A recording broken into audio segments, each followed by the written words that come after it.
Bonjour à tous, j'espère que vous allez bien. On se retrouve aujourd'hui pour Paris-Roubaix. Même s'il a été annulé dans la réalité, ça me tenait quand même à cœur de le faire parce que une saison de vélo sans Paris-Roubaix au mois d'avril, c'est toujours un peu spécial, surtout pour clôturer les classiques flandriennes. Donc là, on va se le faire avec Peter Sagan. Quand même des bonnes stats, je crois qu'il a 82 en pavé, donc là j'ai pris les stats qu'ils ont, qu'ils nous ont donné via la mise à jour.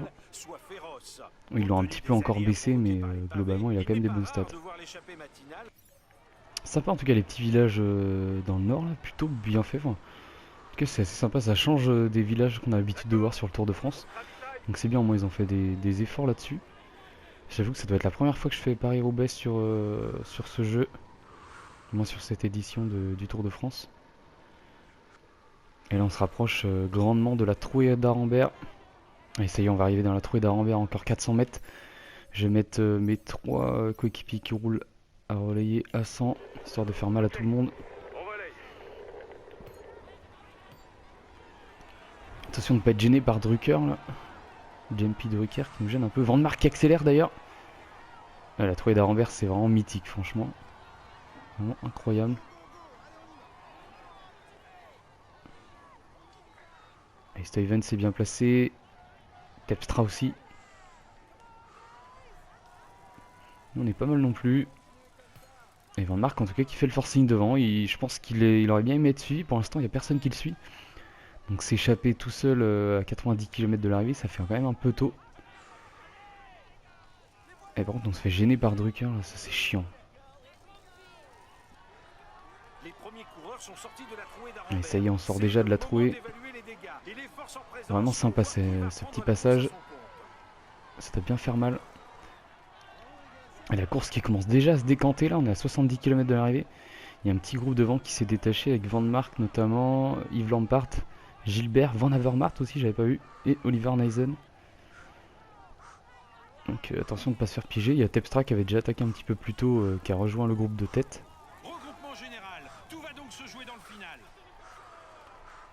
Après nous on est encore bien entouré, donc ça va encore. Et ça y est, regroupement général. Et il y a Gilbert qui contre direct.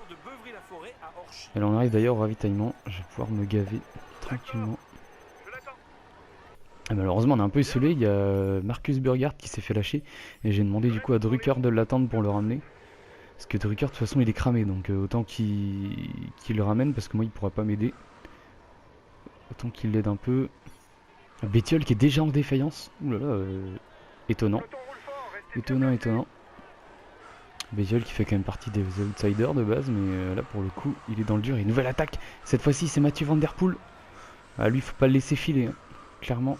C'est un vrai danger pour la victoire d'étape. Et Degenkolb aussi qui est dans le dur. Putain, il y a pas mal de coureurs qui se font surprendre assez rapidement, parce que Degenkolb c'est pareil. C'est quand même un bon coureur de pavé, il a quand même remporté Paris-Roubaix. Même si ça fait déjà 6-7 ans, ça reste quand même un bon coureur je pense.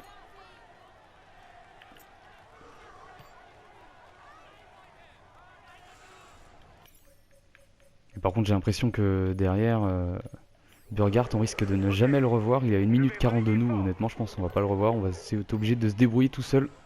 Allez, nouvelle accélération de Seb Van Mark juste avant de sortir de ce secteur pavé. Et il est bien suivi par Van Avermaet.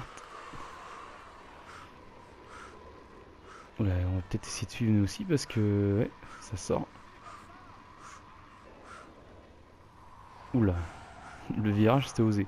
Et une nouvelle attaque de Van Mark, nous on va pas le suivre cette fois-ci. Ah bah, il s'arrête de toute façon, c'est pas plus mal. Allez, ça contre direct avec Van Avermaet. Et l'IA est quand même pas mal, hein. Était pas mal développé quand même pour les classiques. Vraiment, il y a eu des vrais efforts de fait. Je me souviens sur les premières éditions qu'ils avaient mis des classiques. C'était assez compliqué, il n'y avait pas forcément d'attaque, ça arrivait assez groupé. Et là, vraiment, ça attaque dans tous les sens. C'est vraiment intéressant. Encore deux qui lâchent. Avec aussi Gilbert aussi qui lâche, incroyable. Tepstra qui lâche, bon, pas trop étonnant. Stevens aussi, non mais c'est incroyable. Oh là là, tous les gros qui lâchent actuellement là. Il y a eu Gilbert, il y a eu Steven, il y a eu qui Tepstra. J'ai dû en rater un il me semble. Je sais plus qui c'était, mais il y en a un autre qui a lâché. Mais waouh, abusé quoi. Finalement, on est peut-être assez fort aujourd'hui. Bon, après, c'est vrai qu'avec notre 82 en pavé, on fait quand même partie des meilleurs, mais après, on n'a pas forcément des stats en résistance très bonnes. Enfin, par rapport aux autres années, Sagan avait des stats vraiment exceptionnelles. Là, t'es quand même pas mal baissé. Et une nouvelle attaque, cette fois-ci, ça doit être. Ouais, c'est Asgreen, et ouais. Comme sur le Tour des Flandres, Asgreen qui attaque. C'est vrai qu'il n'a pas son maillot de champion de Danemark. Mais il est bien là. Pareil pour Van Der Poel, c'est un peu dommage, j'ai pas mis son maillot de champion des Pays-Bas. J'avais oublié de mettre à jour cette partie-là. En tout cas, pour l'instant, on va pas forcément suivre. Là, on est quand même à 40 km de l'arrivée. Je pense pas qu'on aurait les jambes pour aller jusqu'au bout. Waouh, franchement, là, une nouvelle fois, c'est exceptionnel, quoi. Étonnant. Asgreen qui était en défaillance, c'est pour ça qu'on l'a repris. Et ils vont vraiment lâcher tous un par un, quoi. C'est abusé. Il y a Van der Mark qui est parti devant. Par contre, Van der Mark, il doit être quand même assez fort. Parce que le nombre d'attaques qu'il a mis depuis le début de ce Paris-Roubaix, et là, il est encore devant. Vraiment, il doit être assez fort. Allez, il faut suivre là, par contre, attaque de Nassen. De toute façon, quand il y a Van Aert qui suivent et Van Der Poel, faut absolument suivre, quoi, clairement. C'est le bon coup à chaque fois, ça c'est sûr. Et derrière, personne n'a l'air de pouvoir boucher le trou. Van Avermaet qui a l'air de se faire potentiellement piéger. Et c'est lui d'ailleurs qui est obligé de rouler derrière. Personne veut rouler. Nous pour l'instant on reste dans les roues parce que bon, on fait partie des favoris, mais plutôt outsider que favori, quoi, clairement. Quand on voit Van Der Poel et Van Aert, clairement, nous on est un petit peu en dessous. Une nouvelle attaque de Seb Van Mark, mais il est intenable, le gars, il est intenable. Et c'est plus qu'une grande forme qu'il a là, c'est quoi là? On vient de le reprendre, on fait un secteur pavé à fond, et là lui il nous recontre. Enfin vraiment exceptionnel Van Mark aujourd'hui. Derrière Asgreen, ça y est, s'est fait complètement lâcher. Et là ça va jouer la victoire sur Paris-Roubaix entre 10 coureurs. On a un groupe de 5 et un autre groupe de 5 juste derrière. Attention, attaque de Wout Van Aert. Ah là faut absolument suivre. Wout Van Aert, faut pas laisser partir. On revient avec Peter Sagan dans sa roue.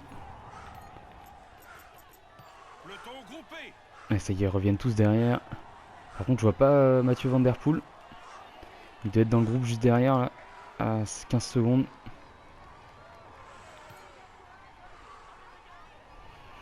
Pour l'instant, on arrive à être dans les bons coups, mais ça roule quand même globalement assez fort. Ça attaque dans tous les sens.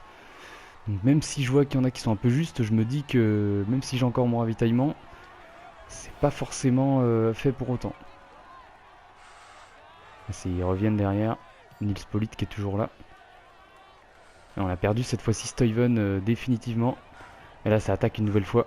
Faut absolument suivre. Et nous on va être un peu court pour le coup. Avec Peter Sagan. Si on va réussir à rentrer, c'était limite. Voilà, c'est limite. Tout le monde est au bord de la rupture. On a encore 8, mais waouh. Et cette fois-ci c'est Politt qui lâche.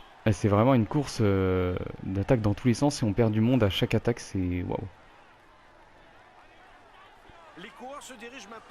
Allez, attaque une nouvelle fois de Wout Van Aert. Ah, cette fois-ci c'est dur d'y aller. Mais j'y vais parce que j'ai l'impression que derrière ils sont pas forcément capables d'y aller. Enfin j'ai peur qu'ils y aillent pas, donc après c'est des quoi se faire piéger, sachant que Mathieu Van Der Poel a pas l'air exceptionnel aujourd'hui. Enfin tout à l'heure il était à deux doigts de se faire piéger. Encore 20 km, 8 coureurs. Allez, nouvelle attaque de Wout Van Aert en sortie de secteur. Ouh là là, c'est un peu... Ouh là, la route est tellement étroite. C'est pas évident. Le carrefour de l'arbre, allez, c'est parti. 2200 mètres. Ah, c'est incroyable. La sensation qu'il y a quand même. Et là, on attaque direct avec Sagan, on tente le tout pour le tout. À 17 km de l'arrivée, le carrefour de l'arbre, c'est souvent un passage décisif. On essaie de faire mal à tout le monde là. Allez, encore une petite accélération.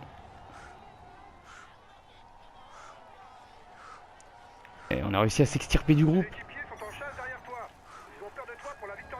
Et derrière nous, on a Van Mark, Naesen. Ah, tout le monde est dispatché un par un. Oh, c'est beau ce qu'on est en train de faire avec Peter Sagan. Et je crois qu'on est vraiment le plus fort aujourd'hui. Van Mark qui a l'air d'être en défaillance derrière. Après, il reste quand même 15 km, ça va être chaud. En tout cas, on a fait les écarts. Derrière, on a Nysen et Van Mark. Et ensuite, un petit peu plus loin, on a un groupe avec Van Aert, Christophe, Lampart et Van Der Poel. Et Van Aert est complètement distancé pour le coup. On a réussi à faire des écarts, mais malheureusement, on n'a pas non plus une barre bleue exceptionnelle. On se fait reprendre à l'instant par Oliver Nazen et Van Mark qui lâche. Van Mark qui lâche complètement, Christophe aussi. Voilà, c'est assez incroyable. Et il y a aussi, c'est qui? C'est Bettiol? C'est qui? Non, c'est Van Mark. J'ai eu peur, je croyais qu'il y avait Bettiol, mais non, non. Non, c'est toujours Van Mark qui lâche derrière. J'avais vu un autre gars de l'IF, mais non, c'est bien Van Mark. Il arrive à s'accrocher d'ailleurs.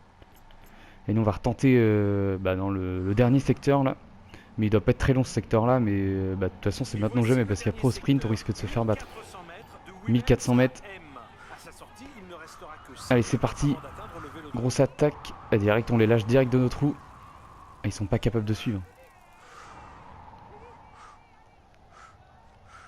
Allez, on a à peine 5 secondes d'avance. Le problème, c'est qu'il aurait fallu complètement les lâcher, quoi. Les mettre en défaillance.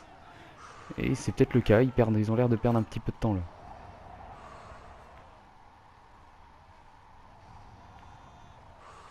Allez, derrière, c'est Wout van Aert qui fait l'effort. Ah, ça va être tendu, hein. Comme sur le Tour des Flandres avec Alaphilippe, là, ça va être assez tendu.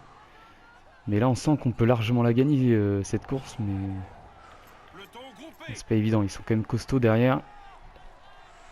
Et Van Mark est encore là, c'est vraiment incroyable ce qu'il nous fait. Toutes les attaques qu'il a fait aujourd'hui, et être encore là alors qu'il était en défaillance il y a à peine 2-3 km. Franchement, waouh. Van Mark aujourd'hui avec des excellentes jambes.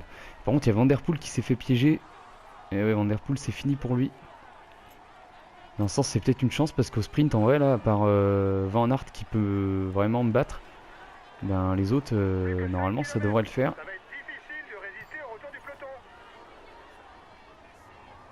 Allez, on va rester dans les roues au maximum.